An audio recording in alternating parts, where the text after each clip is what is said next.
আসসালামু আলাইকুম ওয়া রাহমাতুল্লাহি ওয়া বারাকাতুহু। আপনি কি জানেন রমজানের প্রতিদিন ইফতারের আগে মাত্র কয়েক মিনিটে 100 বার আস্তাগফিরুল্লাহ পড়লে আল্লাহ তাআলা এমন কিছু রহমত নাজিল করেন যা আপনার জীবন বদলে দিতে পারে। ভাবুন তো, আপনার গুনাহ মাফ হয়ে যাচ্ছে, রিজিক বেড়ে যাচ্ছে, দুঃখ কষ্ট দূর হয়ে যাচ্ছে, আর আপনার দোয়া আসমানে উঠেই কবুল হয়ে যাচ্ছে। কিন্তু দুঃখের বিষয় হলো আমাদের অনেকেই এই সহজ আমলটি জানি না। আজকের ভিডিওতে আমরা জানব রমজানে ইফতারের আগে 100 বার ইস্তেগফার অর্থাৎ আস্তাগফিরুল্লাহ পড়লে আল্লাহ তাআলা কোন 5টি রহমত নাজিল করেন কোরআন ও হাদিসের আলোকে। ভিডিওটি শেষ পর্যন্ত দেখবেন, কারণ শেষের রহমতটি এমন একটি বিষয় যা জানলে আজ থেকেই আপনি এই আমল শুরু করবেন ইনশাআল্লাহ। সুপ্রিয় সম্মানিত ভাই ও বোনেরা, ভিডিওটি শুরু করার পূর্বে আপনাদেরকে অনুরোধ করে বলবো,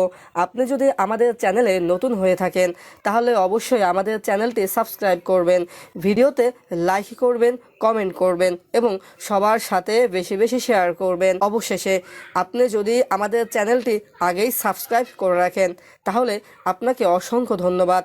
প্রিয় দর্শক, কেন ইস্তেগফার এত গুরুত্বপূর্ণ? পবিত্র মাহে রমজান মাসে ইফতারের আগে কেন 100 বার পবিত্র এই ইস্তেগফার অর্থাৎ আস্তাগফিরুল্লাহ পাঠ করবেন? কেন এই আস্তাগফিরুল্লাহ ইফতারের আগে পাঠ করা এতটাই গুরুত্বপূর্ণ? প্রিয় দর্শক, আস্তাগফিরুল্লাহ শব্দটির অর্থ হলো আমি আল্লাহর কাছে ক্ষমা প্রার্থনা করছি। এই একটি ছোট্ট শব্দের মধ্যেই লুকিয়ে আছে বিশাল রহমত। আল্লাহ তাআলা পবিত্র কোরআনে বলেন, তোমরা তোমাদের রবের কাছে ক্ষমা প্রার্থনা করো, নিশ্চয়ই তিনি মহাক্ষমাশীল। সূরা নূর। আরেক জায়গায় আল্লাহ বলেন, তোমরা তোমাদের রবের কাছে ক্ষমা চাও, তিনি তোমাদের উপরে আকাশ থেকে প্রচুর বৃষ্টি বর্ষণ করবেন এবং তোমাদের ধন সম্পদ ও সন্তান বৃদ্ধি করবেন। সূরা নূর। অর্থাৎ ইস্তেগফার শুধু গুনাহ মাফ করে না, বরং জীবনে বরকত এনে দেয়। ইফতারের আগের সময় কেন এত বিশেষ গুরুত্ব দিয়েছেন মহান আল্লাহ পাক রব্বুল আলামিন? কেন রাসূল সাল্লাল্লাহু আলাইহি সাল্লাম ইফতারের আগে বেশি বেশি ইস্তেগফার পাঠ করতে বলেছেন? প্রিয় ভাই ও বোনেরা, ইফতারের আগের মুহূর্ত হলো দোয়া কবুল হওয়ার অন্যতম সেরা সময়। রাসূল সাল্লাল্লাহু আলাইহি সাল্লাম বলেছেন, রোজাদারদের জন্য ইফতারের সময় এমন একটি দোয়া রয়েছে যা কখনোই ফিরিয়ে দেওয়া হয় না। সুনানে ইবনে মাজাহ। এই সময় যদি একজন বান্দা আল্লাহর কাছে কান্না করেন, ক্ষমা চায়, তাহলে আল্লাহ সেই বান্দাকে কখনোই ফিরিয়ে দেন না। সুপ্রিয় সম্মানিত ভাই ও বোনেরা, তাহলে চলুন মূল আলোচনা শুরু করা যাক। 5টি গুরুত্বপূর্ণ রহমতের মধ্যে প্রথম রহমত হলো সব গুনাহ ক্ষমা হয়ে যায়। অর্থাৎ ইস্তেগফারের মাধ্যমে আল্লাহ পাক রব্বুল আলামিন আপনার সব গুনাহকে ক্ষমা করে দেন, আপনার জন্য জাহান্নামকে হারাম করে দেন, জান্নাত ওয়াজিব করে দেন। প্রথম রহমত হলো গুনাহ ক্ষমা হয়ে যায়। রাসূল সাল্লাল্লাহু আলাইহি সাল্লাম বলেছেন, যে ব্যক্তি বেশি বেশি ইস্তেগফার করে আল্লাহ তার সব সংকট থেকে মুক্তির পথ করে দেন। রমজানে যখন আমরা রোজা রাখি তখন আমাদের হৃদয় নরম হয়ে যায়। এই সময়ে যদি আমরা বলি আস্তাগফিরুল্লাহ আস্তাগফিরুল্লাহ আস্তাগফিরুল্লাহ, তাহলে আল্লাহ আমাদের অতীতের অনেক গুনাহ ক্ষমা করে দেন। দ্বিতীয় রহমত হলো দুঃখ কষ্ট দূর হয়ে যায়। দ্বিতীয় রহমত হলো দুঃখ ও চিন্তা দূর হয়ে যায় পবিত্র এই বাক্যের মাধ্যমে। অর্থাৎ আমরা যখন পবিত্র মাহে রমজানে ইফতারের পূর্বে এই ইস্তেগফারটি 100 বার পাঠ করব, আল্লাহ পাক রব্বুল আলামিন এই ইস্তেগফারের মাধ্যমে, ইস্তেগফারের উছিলায়, ইস্তেগফারের বরকতে আমাদের জীবন থেকে সকল দুঃখ কষ্ট দূর করে দিবেন ইনশাআল্লাহ। রাসূল সাল্লাল্লাহু আলাইহি সাল্লাম বলেছেন, যে ব্যক্তি বেশি বেশি ইস্তেগফার করে আল্লাহ তার দুশ্চিন্তা দূর করে দেন। আবু দাউদ। আজ অনেক মানুষ কষ্টে রয়েছে, কারো সংসারে সমস্যা, কারো অর্থে সমস্যা, কারো মনে শান্তি নেই, কিন্তু একটি ছোট্ট আমল আস্তাগফিরুল্লাহ এই সমস্যাগুলো দূর করার কারণ হতে পারে। তৃতীয় রহমত হলো রিজিকে বরকত আসে। তৃতীয় রহমত হলো রিজিকে বরকত দেন মহান আল্লাহ পাক রব্বুল আলামিন।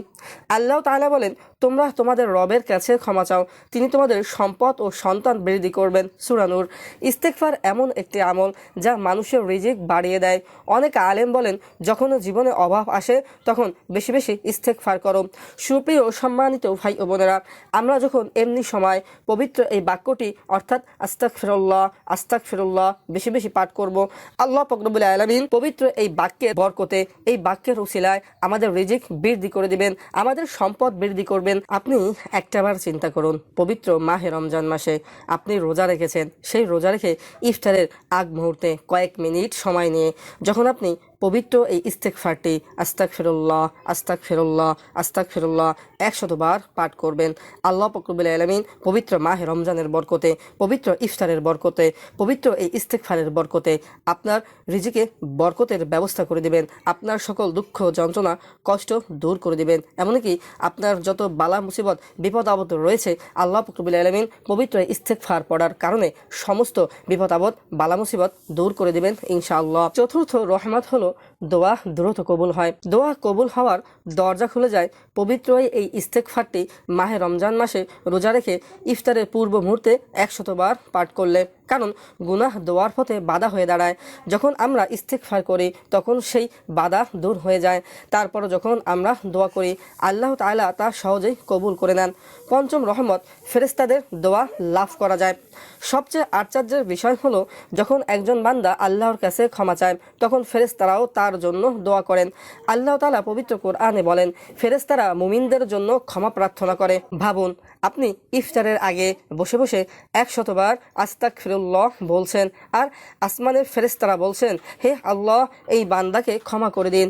এর চেয়ে বড় সৌভাগ্যের আর কি হতে পারে। আজ থেকে একটি সহজ আমল শুরু করুন। প্রতিদিন ইফতারের আগে 100 বার বলুন আস্তাগফিরুল্লাহ আস্তাগফিরুল্লাহ আস্তাগফিরুল্লাহ।